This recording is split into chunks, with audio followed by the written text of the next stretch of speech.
All right. Victory Monday. This is Block Party. I'm your host, Mike Wahle. Thanks for watching. Guys, if you're enjoying the show, hit the subscribe button, give us a good rating, share with your friends, do all that fun stuff. We're here on the Process to Perform channel. We'll show up later on Andy Herman's Pack a Day podcast. Thanks again for Andy and the crew for having us on.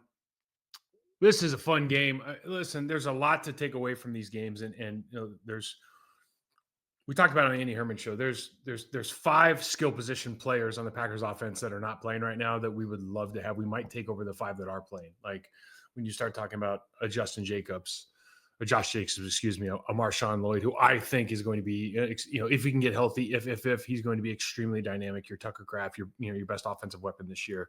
Guys are just out. Jaden Reed, you've got players that are not playing, and we're making some adjustments not only on the offensive line, but with the 6-man tight end, the 6-man jumbo offensive line package. And like, this was not a good offensive day for the Packers again. And we need to talk a little bit about, what Tucker Kraft has obviously meant to that offense and where they're at and what adjustments they have to make in order to really make a deep playoff run. Cause that's what we're going, this is what the expectation is with the Packers.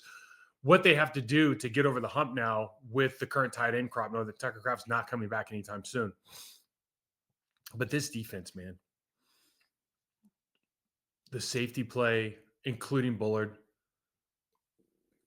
Carrington Valentine, the way he's playing, Micah Parsons just being a world changer and bringing so much to that defensive line. I mean, imagine what your pass rush, look, I like all of our players. Imagine what your pass rush looks like without Micah Parsons. Just different level of human, just better human than the rest of us. Quick stats. JJ McCarthy, I think he's going to be a good player. I mean, the fact is the kid can spin it. He doesn't have his confidence right now. They don't have confidence in him. They don't have confidence in the way they're calling plays. I mean, Kevin O'Connell's one of the best play calling coaches in the league. He's famous for making resurrecting quarterback careers. But, McCarthy goes 12 for 19 for 87 yards, 2 picks, sacked 5 times, countless pressures, under duress, not getting off his first read, and you're kind of done. You see it all over tape. Packers had a great game plan for some of their deep crossing routes. And just taking away that first read and letting the pass rush get to the quarterback is really what defense is all about.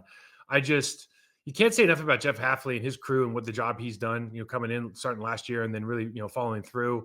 We see it at every position. The DBs obviously are something that we always talk about, but you think about the linebacker position, how good. Quay Walker didn't play this week. Isaiah McDuffie had a fantastic standout game. I think led the team in tackles, had the pick, obviously. Had half a sack, just beat up the running back on the way to the quarterback. I think he had the breakthrough 2 and the right guard.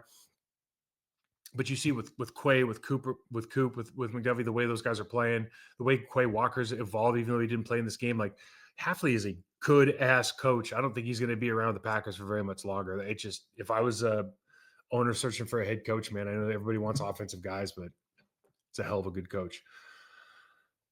Running game. 20 for 93. It's like, yes, okay, then no TDs, obviously, but 20 for 93 is a pretty good output, generally speaking, a little less than 5 yards a carry. But I mean, it's such a small piece of what's going on, and all the tackles for loss, playing behind the sticks the whole game. It's like you're going to give up you're probably going to give up a couple more yards than per carry than you want to, but it's like, who cares? Because they're playing so well from a scoring standpoint. It's just they're top 3-4 in the league right now, the way they're playing. So it was a fun ass game. There's a lot to take away. We'll talk about a lot of it. We'll answer all your questions after this, but let's get to the tape now, guys. I know the exposure on this film, and I got to figure it out. I won't get into logistics. Why it will get better. I'm working on it, but take it for what it's worth. I think there's a lot of good information off this tape. Hopefully I say it in a way that makes sense to you. Let's watch it. We'll get back to the listener questions after this. All right, so this defense is playing awesome, and one thing we wanted to highlight is kind of, and we'll do it a couple different times, but how these safeties fill on motion, how they're filling in the run, fitting into the run game. Obviously, the defensive line and what Micah Parsons has been able to do is something else, but just really enjoy watching these guys and taking away, like, for example, there's just little stuff here, but this is one of the few plays, and this is just a nice glance route by one of the better receivers in the league that, J.J. McCarthy makes one of his good throws. But if you're just watching over the course of this game and how many helmets are around, Justin Jefferson, and how difficult it is to throw against this team right now with, Micah Parsons at pass rush and some of these other guys really kind of stepping up and creating some pocket pressure. And then what they were able to do with Evan Williams and McKinney, and obviously Bullard on the back end. Carrington Valentine just playing really, really well. So happy for him and the job he's done. So one thing I want to get to is this matchup. This should have been a premier matchup. And, Micah Parsons, he comes over from Dallas and goes, big team to big team. And all of the attention that he got about it. And obviously the player that he is and the scrutiny and the media attention and everything. And, he's the number one guy on the opposing team scouting report and all of that. But it also does something to affect this player. Christian Darrisaw is a great player, but he was clearly hurt. He came out of the game later on, but you kind of thought the game was done with, given what the Vikings have been able, at least offensively for the Vikings, given what they've been able to do with McCarthy after this play. And the reason I say that is and Darrisaw might be hurt. Who knows? I mean, he's out there playing. It's kind of on him. But you've got this guy chipping, and you set out flat and give up the inside lane when that's kind of been his go-to against these elite tackles this year. Right there, you're getting chipped. What are you doing? Inside rip and first pressure to throw the ball out of bounds. After that, for me, it's because that was play 3. So for me, it's if that happens on play 3 and you had an outside chip, it's going to be a long day over there, man. We got a 2nd and 13 look, and one thing that I don't know the stats on it, I should look it up, but the amount of time they played from behind, 2nd and 10, 3rd and 10, it was more than 3rd and 13, 3rd and 2nd and 13, insane how well these guys did up front.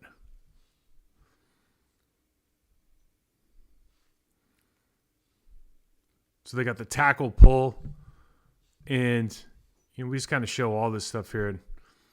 This is one of the few times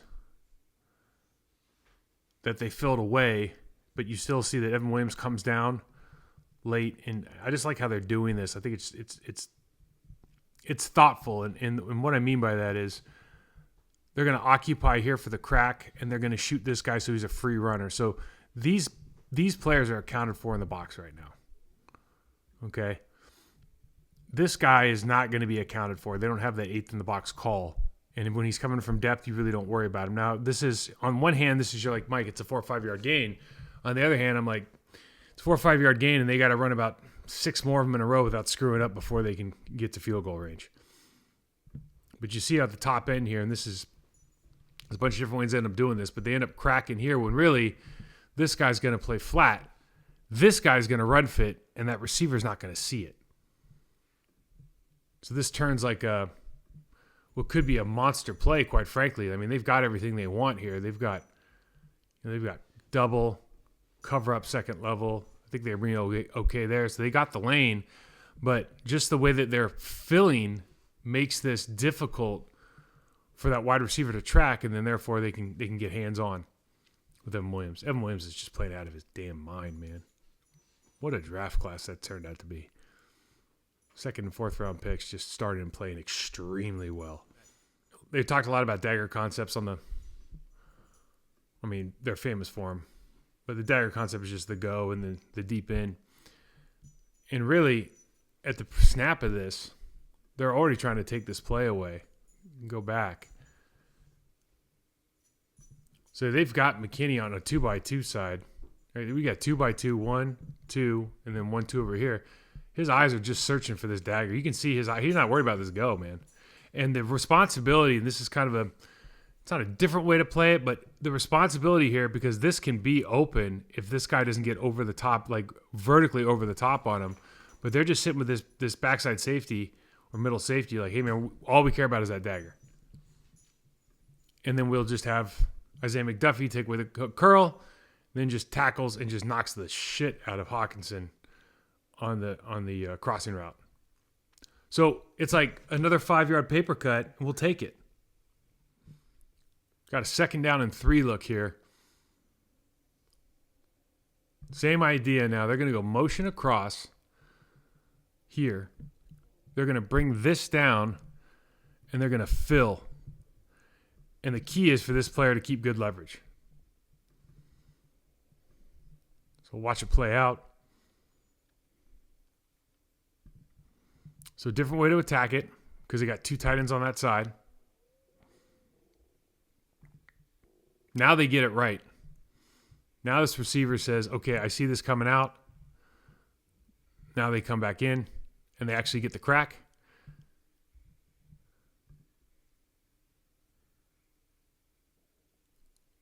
But just the safety play is it's just an interesting watch because they'll do it a couple different ways during the course of the game.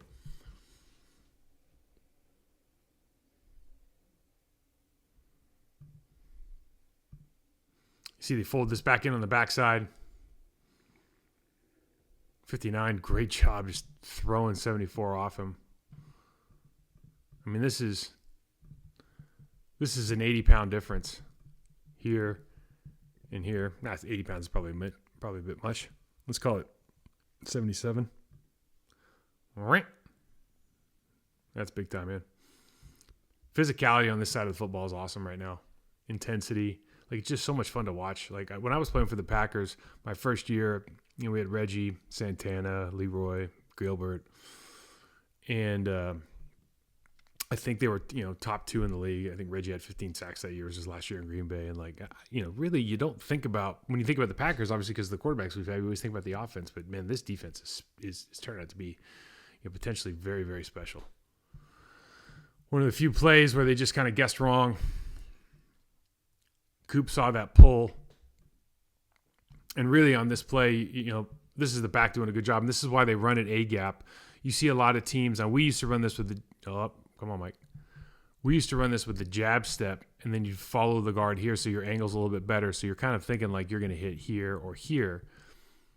But everybody's handing this off A-gap, and they'll follow this way. Now, I don't personally like this, but the reason they started doing it was because this guy loses backside a lot, and he comes over. So right now when he holds, we're going to see this. I think this is Wyatt. He dips underneath.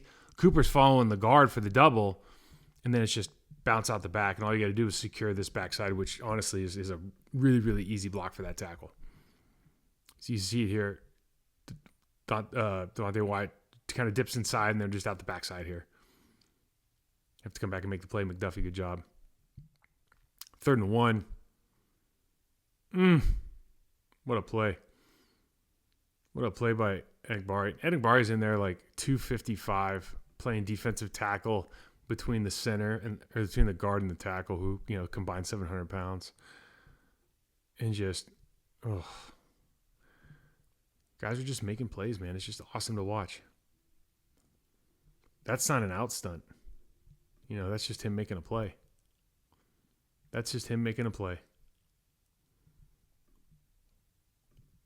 Little things make a big difference. Real fullback.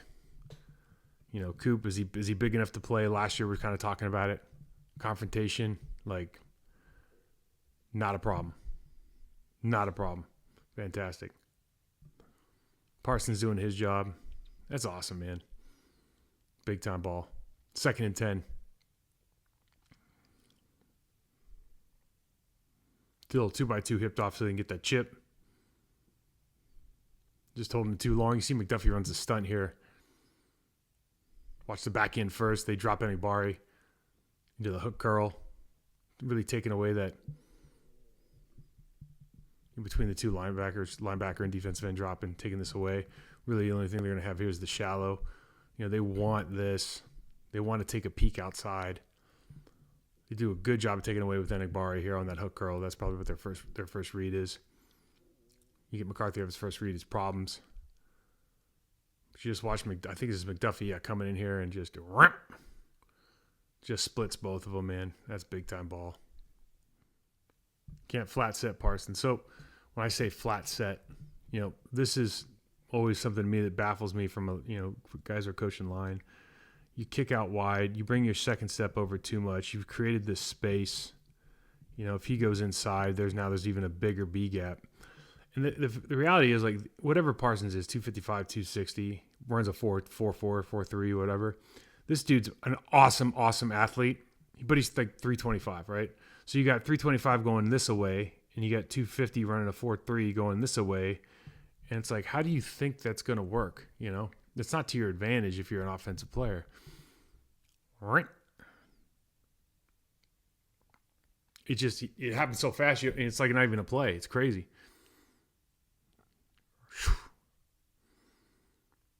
Boy, he's got a lot of really good players this year on that move. Now he beats him outside. Sack.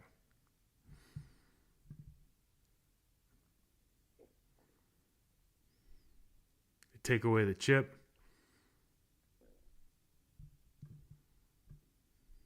You know, whether, you know, the problem with Darryl Salyer, he's hurt. You can tell he's hurt, but, you know, you decide to play. These are always tough blocks because you can tell that Micah Parsons isn't respecting the run here. And this is like, it turns into being a little gimmicky for me, right? Like, you're pulling the backside guard. You look at like it's a Jets toss. Like, nobody's running that play. Like, what is he going to do? It doesn't make sense. Now, if he stepped in and said they were running something like this, maybe, you know, but like, I mean, because you're really just trying to influence these backers and maybe one of the safeties. Obviously, on the inside, you can influence the pass rush, but, you know, this guy, this is the block. And, you know, the onus probably in the game plan with the Darrisaw is like, hey, man, you're our guy. You're our best player.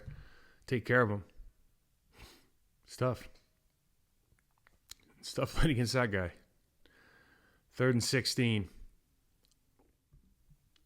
Now, this method of just, you know, I'm just going to run over that center. This is what, you know, they keep ranting about and raving about on TV is like, and rightfully so, man. Like, that just creates problems. Gets the quarterback off the spot. Devontae Wyatt, you know, he doesn't win here, but he gets a great sack, 1 or 2 on the day. But really, it's like you're just putting Parsons in. I'm not a big fan of him going in there and doing that because I just think you can see how valuable he is on the edge. But, you know, if you're going to get triple teamed every once in a while in those situations, you probably are. They're probably just going to find you. And then you look at this play with the outside toss. I think this is 3 plays literally in the game in a row where he doesn't make the play here, but, you know, he makes the play. And this is crazy. This is a weird blocking scheme, just talking about it. So it's basically Thielen's going to go, it's not Thielen, but he's going to 1-2, like kind of, I'm going to get you psych. And then he's gone kind of like they're slipping this. So they're going, okay, I'm going to get you. And he's kind of like psych, I'm going to get him. And then he's got to come all the way over and fit this up. And, man, that's tough. You would think if you're the right guard here, you're like, hey, man, can you just wait?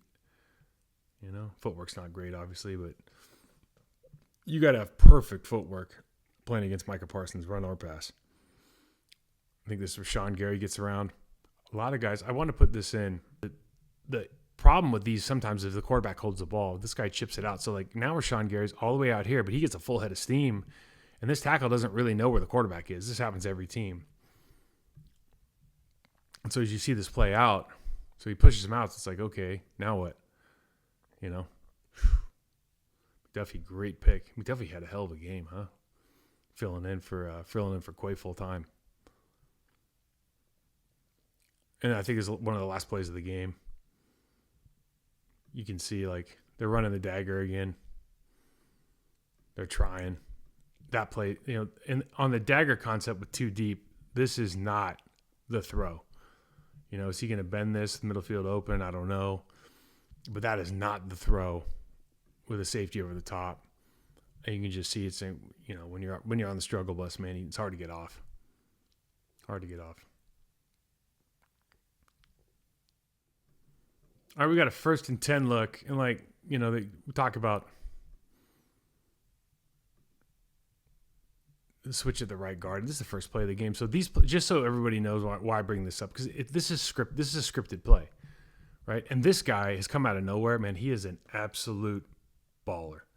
61. He is an absolute. So they brought in Jonathan Allen, like 93. He's an awesome player. This dude out of the UFL, I mean, he jumps off. I said it last week. He jumps off the screen.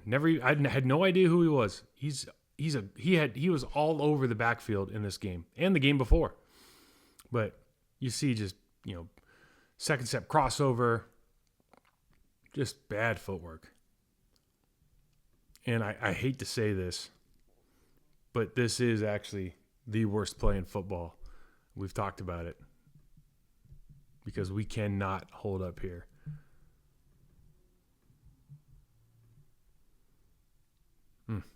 It's tough. Got a 3rd and 3 look here. Christian Watson's getting really damn good at this out, whether it's a quick out, whether he's pressing a little bit more. He is getting the respect he deserves because of the speed. And that leaves you this space, and you got a quarterback who can make that throw. I guess they're saying, sometimes they're saying this flat player can drive on this, but they want to take this away. But, man, Jordan Love's just making these great throws. This is one of the best throws that he makes in these football games, man. I mean, that's a tough-ass throw over that flat defender. 2nd and 6. Now we got a 2x2 with that wing look. Chip out on the right. Sometimes you need a call. They're hoping they get man. They do. Put here, and then they just kind of go the wheel and up.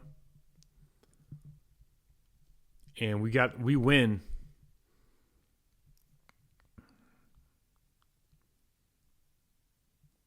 It's interesting that this guy, like I'm for the Packers, right? This guy's staring at the play the whole damn time. Doesn't throw a flag. Flag comes from over there. Yeah, we'll take it. So we get down on the goal line, and I think, if they weren't going to rotate at the right guard after this play, I think you have to. So we got a B block with Zach Tom and Jordan Morgan. And doesn't get a hand on the middle linebacker, but God, what a run by Wilson, Emmanuel Wilson. I know he screwed up his name earlier. There's too many Wilsons that are running backs. But what a run. Boom. That is just tough running, man. Way to take advantage of your opportunity, huh? Okay, great job here by the tight ends. Show this from the end zone. So first off, Van Ginkel is showing that he's going to cut inside. So we get the cutoff now. He gives up a little bit of space, but fair enough. We come back here and just get a really solid block. Hold up, and just the big thing about these blocks, and I'll show it in real time here, is now you got to just maintain pressure. So the pressure is what wins. If you lose pressure here, and by pressure, I mean you're still trying to push the guy back, right? You're not giving him space to breathe. And because you're just maintaining this pressure, now we have options. Now we can go, and this happens a couple times in the game where we bounce out the outside, and it's just because these guys are maintaining pressure throughout the play. Again, it's square to the line of scrimmage and maintaining pressure. And that's the majority of the run game. Little 3rd and 10 play here, go up to that trips look at top. What a throw.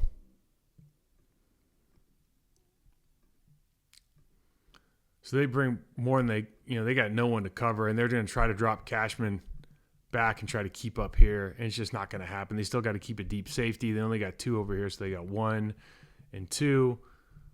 And, this is the risk reward of playing, major pressure defense. But what a play by Jordan Love, man. So if you lined up, and this is what I was talking about with Andy Herman, like, let's say, Sean Ryan, they said there's a lot of free rushers here. Well, so here's what happens on this. Sean Ryan, I think it denotes he's going to go over here. And we got a fan look. So he's going to be responsible for A gap. I'm guessing that's what the call is, just because he bypasses it. They seem pretty confident over here. Zach, if he was squeezing, they might hard call this. I'm not sure, but it looks like they're going for, big on big out there with Zach Tom. And in a gun look, you feel okay about bringing your running back up in the A gap. If this was under center, obviously you'd have to block down and you kind of take care of the most dangerous. But I think they block out here.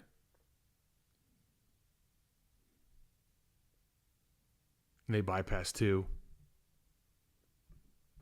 I mean, but this is a tough ass. Like, in other words, because Cashman sells this on Belton right there, and now he's going to try to get out. So he sells this to get out, and then they bring this guy underneath, so they got two in the A gap, which it used to be unheard of. Like, you never rush two in the A gap or any gap.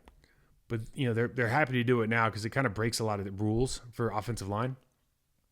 But the other side of it, you got to get back. A little sack here. This was the play that I think Olsen was talking about.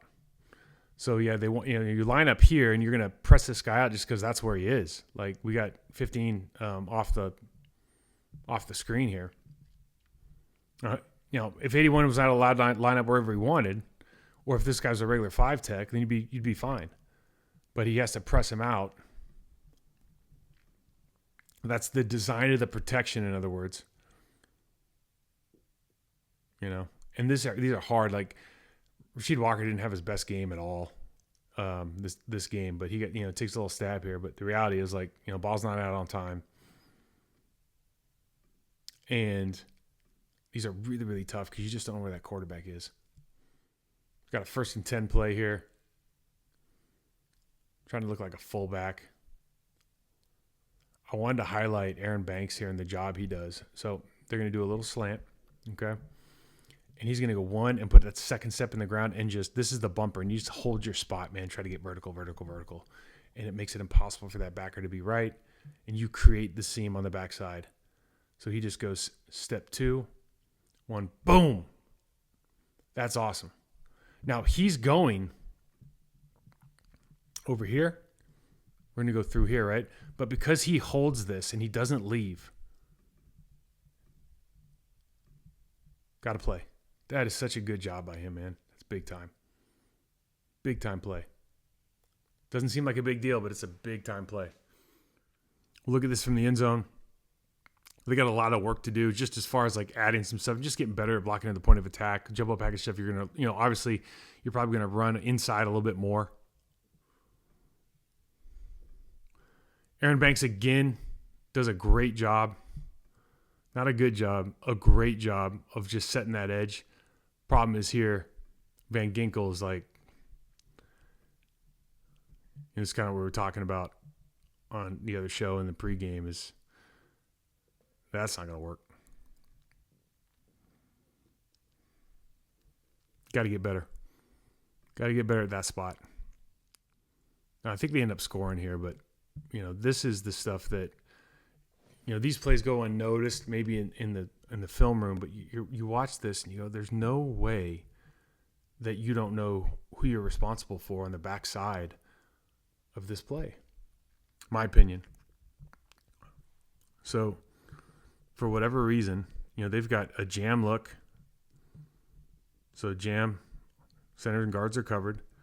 Van Ginkel's here. Like, this is your D tackle. You got to go, man. This isn't like a block out moment. And we just let him loose. Ends up getting in, but got to be sound on those. Those are like those plays where you look back and think, we made it, but double mugs look. All this stuff is hard. When you go double mugs, the linebackers are up. Sometimes on the toss plays, you feel better about what's going to happen, but these zone things are hard because they're effectively making everything a single block. And, like, honestly, when you're running sideways, these guys are better athletes than we are. Now, it's tough to maintain those blocks. If they want to, like, shed and get off, it's not that hard. I mean, that's what they're paid to do. We do a pretty good job here.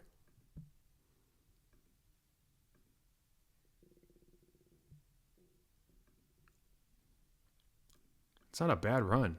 And this is kind of what I was saying. Like, Belton's not perfect.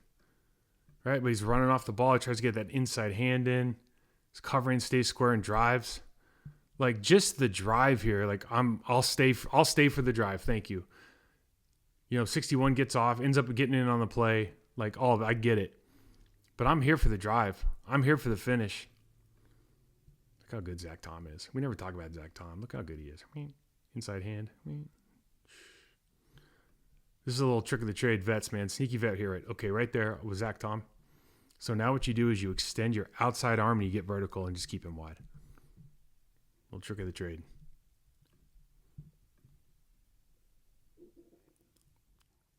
Little 3rd and 1 play here. Got their 2 tight ends. Not a huge fan of that. Looks like we were jumping the right guard position. This is another one of those plays, though. I'll just show you why I'm saying what I'm saying. Just from a X's and O's standpoint. So if we're blocking out Van Ginkle's just off the screen, here, like, you got to go here. You obviously have this. You too. You got to go through, or you got to come here. But we're not going to leave that guy. I wouldn't. But they just decide not to. And now, look, it's obviously not just a tight end problem because Rasheed Walker has no thought about continuing and going to block. Is that Cashman? Or no, that's Eric Wilson. Sorry. Eric Wilson's their best linebacker. I'm pretty sure we're gonna when we drew that up on paper, we're gonna send those tight ends down and hey, let's take care of them. Now the tight ends are, this is the best part about this. The tight ends are gonna go like, hey, that's a fantastic job. You guys murdered that guy. It's like, yeah, but tackle for loss. Just got to shore up this stuff, man. 2nd and 4. Trips like motion over 2x2.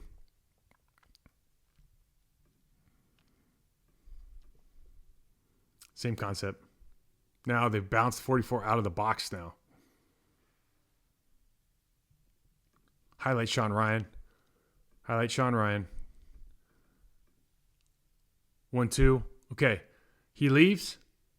Head immediately goes to Belton's on a good position. Don't like it at all. But now Sean Ryan keeps that pressure. Zach Tom.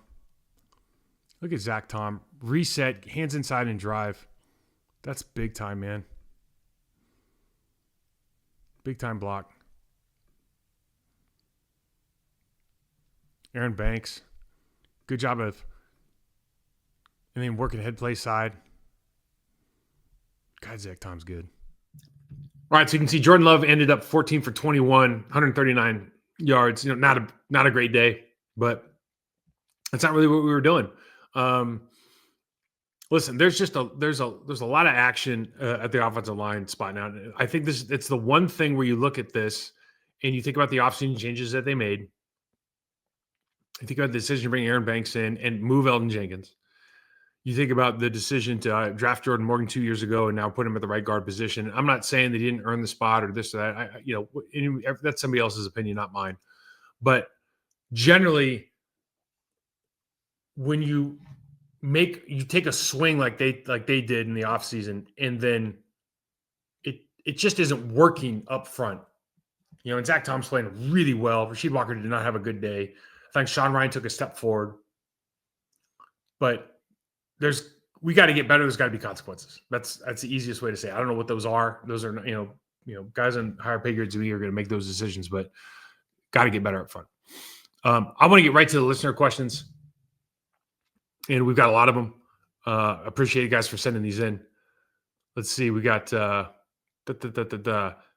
what does it play like Micah blowing up the entire center of the offensive line due to morale at that point in the game? I think, this team came in and, everybody hypes themselves and talks themselves up. They're going through practice all week. They got a good game plan, all this stuff. And it's like everybody's got to play until you get punched in the mouth, right? They got punched in the mouth. And I think the other thing that happened, and if you're a veteran, you certainly feel it. I think if you're Justin Jefferson, you certainly feel it. He's doing a great job with his body language and his demeanor, not being like the prototypical diva receiver on the sideline, quite frankly, because I think he has every right to be upset and disappointed. They had Sam Darnold last year, and now he's not getting the ball thrown to him nearly as much as he should. But it's not that Micah Parsons play did anything in particular. It's just the onslaught of pressure that keeps coming up because they have so many opportunities where you're behind the sticks, whether they get you on a tackle for loss in the run game or they sack the quarterback again, or it's a throwaway. You're always 2nd and 10, 2nd and 13, 3rd and 10, 3rd and 15. It's always bad. And I can tell you from experience, like there are games with a great quarterback where you're like, it doesn't matter, man. It's 2 plays. It's okay. Like we're 2 plays away. But you can see it. Matt LaFleur felt it. You're 11 points up with a quarter to go, maybe more than a quarter to go, and you're like, I have no chance of winning this football game. And the Packers are like, we have no chance of losing. Like, we're going to go and we're going to try some stuff now.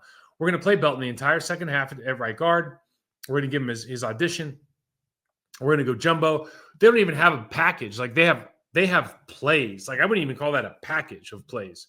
They have plays. I mean, there's a whole slew of things you do with the X receiver when you get that single safety high look. Like the reason that you run that is to get specific looks that you think you're going to be, win on. And we should be able to win on a lot of that stuff. Now, we weren't able to. Maybe that's a lack of practice with it, or just a general lack of, like, their defensive line is really good. 61 came out of nowhere, man. The guy's like that guy's legitimately having like at least a Pro Bowl year. He playing out of his mind. And oh, by the way, Jonathan Allen's on the other side. Now, Jonathan Grenard's not even part of the team right now because of the shoulder injury. It'll be a different thing when he comes back. But in his stead, like 15's playing well. Like he's had sacks the last 3 games, I think. And, he's doing his thing with that stab bull. So that's a good defense. The defense is probably looking at the offense like, come on, guys. Like the punt, we gave up the touchdown there, but like really, like we're holding them under 20. Like we should feel good about trying to chance to win this game. Can you score more than 6 points? Like tough situation up there in Minnesota. Not our problem. But I do think those kind of plays really put an exclamation point on, like, man, can we run the football? It's like not enough to win the game, Did we just show what might be the starting O-line or what it should have been with now this one says Walker Banks, Ryan Jenkins, Tom. So I wouldn't have moved. Okay, if that's the case, to Jason Brown, if that's the case, I would just, you'd say like Jenkins stay at left guard, Banks give your shot at right guard, move over. Belton didn't play out of his mind good, but I showed it on the tape. Like I'm there for the finishing. I'm there for the trying to be physical. You could see the lack of like footwork and some confidence in some angles. But what I said is this. I think he's just from a poundage and power standpoint, he's probably got more of that than Jordan Morgan, where you'd say Jordan Morgan's probably got better footwork, maybe more of a tackle body style and kind of demeanor. So if Belton's got the demeanor and the body type, and they're neither of them are, they're kind of equal in pass pro, and he's going to give you more just from a physicality in the run game, albeit I don't think he played particularly well. I don't think any of them played particularly well, except for Zach Tom, maybe Sean Ryan. You probably ride with it now. I didn't think you'd do it before the game because you're starting a new center, but now that you've done it and you felt comfortable doing it, maybe because of the quarterback situation, I guarantee if Sam Darnold's on the other team, like they're not messing around with all this stuff. I wouldn't. But if that's the case, then yeah, man, I think that you're going to see this option next week as well. Like I think you can only get. I think the problem with Jordan Morgan is I've been in this, man. The snowball gets bigger the more it rolls downhill. And, like you see the first play of the game, the goal line play, like it's not like every play is bad. That's not what happens. But there's too many plays in the game where you're like, dude, you got to put a hand on them, or you got to get some movement. You got to do something. And it's just not there. And it will be. And he's going to be a good player, right? But sometimes you need to take a step back in order to take a step forward. And I think, for me, just in my experience with having that exact same thing happen, or pretty close to it, sometimes that taking that step back and then, really getting some good coaching in the offseason and becoming like a technical master, I think that would do him a lot of good because he's certainly going to get some more opportunities. Let's see. We had one good drive then in TD, blah, blah, blah, blah, blah, blah, blah. He's just telling me, I think you're just telling me how bad he was. Yeah. So there's a lot of comments about, we going 3 and out, or like, should we have been more aggressive later on in the game? Yeah, I think the general consensus is the answer is yes, but like so this is another situation where you can diagram plays that look good. You got 6-0 line, you're looking at like the size of their defensive ends, and you feel good about what you should be doing. You understand they're going to move. And at times, particularly Aaron Banks, like he's cutting holes in defense with his physicality at the first level. We're going to the second. but not enough guys. Too many guys are fitting into blocks instead of running off the ball, or you're running off the ball in controlled violence and aggression, and really getting into that player and moving them off the line of scrimmage. There's too much going sideways and not enough going forward. But the plays are sound. It's not the plays, it's the execution. Now, those are both, coaching and, player issues or areas of opportunity. But, there were some plays in the game where you're like, okay, that only looks good on paper. You don't have the players to make those blocks. That's true too. Like there's some plays in 12 personnel or 2 tight ends. Without Tucker Kraft, you don't have a guy that can go in and make some of those blocks. It's just the reality of the situation now. Like a coin flip play isn't good enough in the National Football League. But I think there are plays where you're like, you should be able to make that block. That's not hard. Or like we're completely missing the count. When we talk about free runners in the backfield, they're missing the count on the backside for their linebackers. And that's a real problem. And I don't know how to, you don't know how the play's installed. Now, is the play installed in group and then, the offensive line goes into the room, the tight ends stay with the passing game, or do they go into the room, the offensive line? Are they all doing walkthrough together? Are they doing drills together in the run stuff? Like you don't know. You think they should, but you don't know because the passing game is such a big part of the offense now. Like, do they get to spend time doing that? Does the tight end coach want to coach his own stuff? Or does he go in with the offensive line to make sure that like everybody's on the same page with the calls and the responsibilities? Like these are questions that all NFL teams have had to answer, and some of them don't answer them very well. It seems to me they're not answering that in like maybe from the outside looks like an obvious thing, but there's so much else that goes into it because of, again, the passing game that you just don't know, man. I remember when I was like in a coaching role in a team, we never did anything with the offensive line. I was in the tight end room. I'm like, I was an offensive lineman. I'm like, I think we should be with them just so we know what the calls are, blitz pickup, all this stuff. And some teams just don't do it, man, until it's too late. So be interesting what the operation is going forward during the week. Do you think Matt wasted some opportunities for play action plays by running so much? Well, listen, if you run a lot and you had play action, yes, there's opportunities, especially with that single safety high X receiver. You get one-on-ones out there. You should love it. We had established a run. Couldn't have leveraged play action off that. Yeah. So listen, even if they were in too deep, they're coming down, especially when you're in when you get 6 men, you get 6 linemen in the game, like they're coming down. They're going to bring you in the box. It's just that, there is what it is. Now, you can go jumbo 12 and go with 2 wide receivers, but, or you can go jumbo 13 with 2 tight ends and a big guy. Again, I think we had plays, not a package for that stuff. And I think that the good news is with that package that I think is a good package for this team, especially with Tucker Kraft out, the good news is like that package can only expand. Right now, you can run it.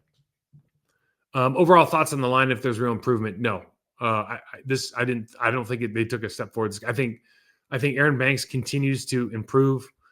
Zach Tom continues to show he's class. I do not think generally they took a step. I thought Sean Ryan's going to continue to get better, but like that's a good defensive line. They move a lot. It's tough to pick up, and I just don't think they did a great job. Now this question is probably on the minds of a lot of people, but I can't believe it's being asked. Should Green Bay rotate left tackle with Walker and Morgan now that Belton looks good at guard? I don't understand why it's always assumed that Morgan just gets like, okay, instead of just because he's a first round pick, you don't get to just like try every position out, Now, Rashid didn't play his best game. And maybe that's what they end up doing because they want this. The guy's clearly like an athletic player and like he's got a lot of intangibles that you love. But again, maybe it's time to take a step back and really focus on one thing and get really good at it. Maybe that is left tackle because they plan on letting Rasheed Walker go into free agency. Like, who knows these things, right? But you're in a situation now where, I think it's clear that Morgan isn't the answer at right guard. It becomes your swing player, your utility player, your 6th guy. Then I think that might be the best spot for him right now. Like, give him some breathing space to develop. And for me, there's just nothing on tape that would suggest Rasheed Walker needs to be removed for any length of time during the game so that we give another player experience, regardless if he's a first round pick or not. It doesn't make sense for me. Do you think Matt LaFleur's version of You Bacon is going to stay as part of the game plan? God, I hope so. Yeah, short answer, I hope so. Banks, Belton, 75. This should be the interior, and I think they should be able to run out of it pretty decently. Yeah, you would think so. They're big. It's confidence. So you get good at your technique. Let's just talk about Belton.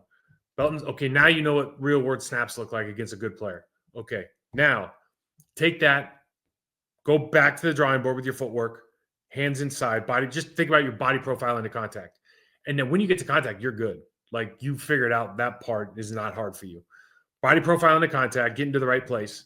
Okay, and then now do what you do best, which is let's road grade when we get hands on. I think if you get that at every position, because I do think Sean Ryan's footwork is a real. I showed it on the film. Is a real strength of his, and I think can be a strength of his offensive line. Banks is really trying to. I showed it. Set those bumpers on the backside with that stuff. He's going to have some good plays and some bad plays, as is everybody. We can't be ultra aggressive without having great footwork, right? But that great footwork allows us to be ultra aggressive, if that makes sense. But just keep working and keep refining. The question that we just never know is how much attention to detail are they paying on that particular stuff during the week? I have no idea. Thoughts on right guard position going forward? There's going to be a lot of this stuff, I'm sure. Listen, I think it's Belton, not because he played great, because I just think that's. I think, and I thought this for a while, I think that's a better alternative than what you had. Now that you've decided to do that with Sean Ryan playing in center and switching those two positions at the same time, one out of necessity. Now that you've done it and you pulled the Band-Aid off, yeah, give it a shot. Would love to hear thoughts on that combo of the inside guys. How much does the guy next to you matter? Why does it seem like combination just seems to work better? Like, I don't know that worked better or not. Like, I think some plays worked better. And I do think a big part of that is a lot of times Belton does stay more square to the line of scrimmage and tries to keep pressure on that guy better than Morgan does. Now, this is a small sample size. But let's be honest, there was that one good drive, and I think Wilson got a lot of yards after contact. He bounced outside, once to the left, once to the right. That ended up being good plays for him, where guys are just square and trying to finish blocks. And again, that'll do it. That's enough for, a large portion of the game. And you just have to keep building. We're in week 12 or 13, and you don't want to be at this place where you don't feel good about this stuff right now from a communication or execution standpoint, but that's where you are. And then, you keep winning football games, have a big one this weekend or this week on Thursday against Detroit. But these guys, there's guys that have played a lot of reps in the National Football League at a high level that can lead that group. It's just time to, step up, hold everybody accountable. If you're not getting it done, stay back, Zach Tom, keep some guys back and work on some stuff, Banks, you're, high paid veteran, get those guys out there after practice, work on it, work on your footwork, work on your technique. Warren Brinson is 5 pressures. Yeah. I thought it was cool. And, it says might be a late round fine for, yeah, of course, man. And it's awesome to get that pressure. And, certainly a part of that is, you remember the first one, I think it was on McDuffie's, the kind of the linebacker nose twist. I think that was Brinson. But you come in and have immediate impact, then all you've done is earn yourself more reps next week. And, certainly that's the expectation is you'll see how he does next week against a line that really struggled at the beginning of the year against us, interior. Is playing better, is going to be different this week in their home. But if you can have another good week, then snap count just goes up. You saw with Enagbari, they said it. Matt LaFleur said it last week. It's not a reflection of Rashawn Gary necessarily; it's a reflection of Enagbari earning more reps. That's what happens in National Football League. It's meritocracy for the most part. Curious if you thought of Belton's play, saw his hands get knocked down a lot. Yeah, I don't think it was great. But this last line, but overall he had so much more push than Morgan. I think that's the thing. We just talked about, if you can stay square and move the guy off the line of scrimmage a little bit, or at least hold the line of scrimmage, I think right now that's a low hurdle, but I think that's where we're at.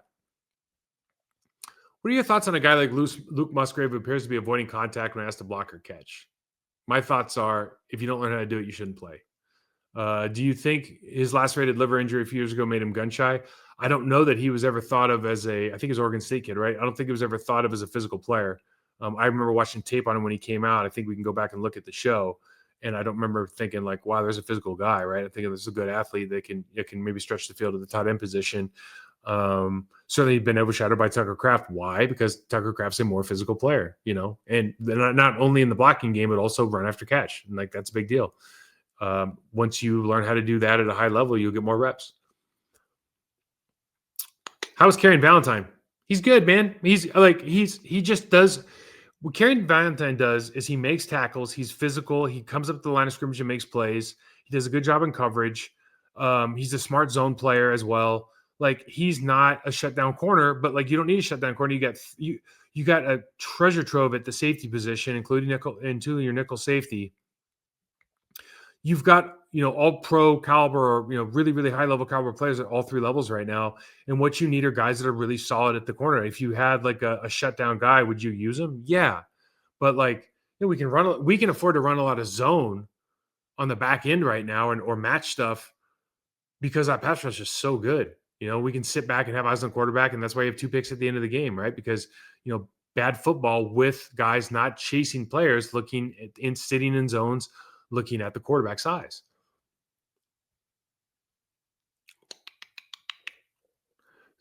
So I think the overall, the takeaway here is for me, every week it feels like, okay, that wasn't a complete game, but it was a win. And I think what's weird this year, maybe more so in years past, like with Joe Barry's defense, is like when I was there and when Aaron was there, the offense was always a lot better, maybe except for the Super Bowl year. But the offense was always a lot better than the defense.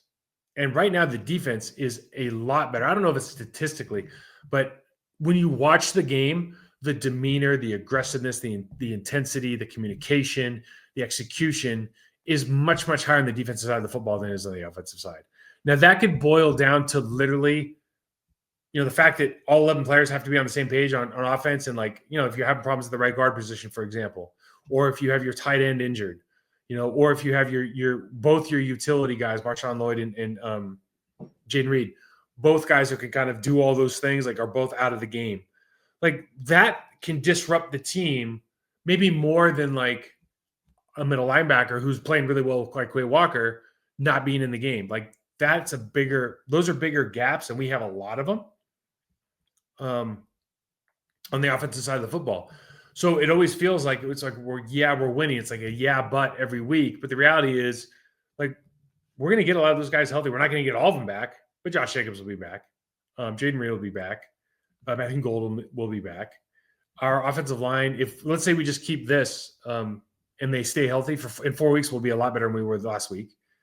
And then you get your quarterback feeling good about all his options and opportunities.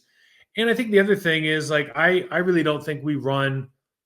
My opinion is that we're not running enough. I don't know what we hang our hat on from a running standpoint. I don't think there's anything you hang your hat on right now. And they're searching for that. And you see that because of that, there's a lot of plays that feel, because they don't work, they feel gimmicky. And they're not gimmicky. They're just plays that they think are going to work. And they, whether it's how they offset the back or whether they twist them around or whether they run motion to run the quick toss. All of it feels, because it's not something that you're used to seeing, a little gimmicky. But at the same time, they're running it because the defense hasn't seen it before. I think the biggest problem, aside from the blocking up front, the biggest problem is all the different ways that they have the back enter into these different plays. What people have a hard time understanding, I think sometimes, is like the depth of and the angle of which the running back has to either A, follow a lead blocker, or B, hit a hole, has a dramatic effect on how that play is going to go based on like what we're good at blocking. And so like if you're in, under center and you take a handoff and follow the guard on like a jab step on a counter play, well, that's a lot different entry point. If you go, settle step downhill out of gun and hit a gap and then follow the puller or the guard tackle pull or the guard tight end pull, you follow that guy outside or decide to cut it into the A. Like those might as well be just two different plays, because the intentions or the time that the running back has to make a decision it's completely different. And the same thing with being at a pistol and being a yard further back. So you're not getting the handoff at 4 or 5, 4.5 yards. You're getting the handoff at 6 yards, and it takes that much longer to get to the line of scrimmage. Like all those things matter. And sometimes we're doing all this, whirly dervish stuff in the back, or we're trying to keep it on the same side of gun, same side run. so that like the linebackers are shifted the wrong direction, like all that stuff. They're trying to do the right thing as far as like scheming it up, but the reality of how like the back hits that hole is tough. And if you're not going live in practice, like you might not know that until you hit the game. Like, oh man, in practice when we got that great movement on the 3 technique double team, like that play went awesome. We're not getting that movement in the game now. It's like, well, yeah, man, it's different. Like we don't maybe have a guy that is that downhill and A gap runner getting downhill that fast where, it doesn't matter if we get movement or not. He's just like one cut, never really moves and never really like deviates his speed and just goes.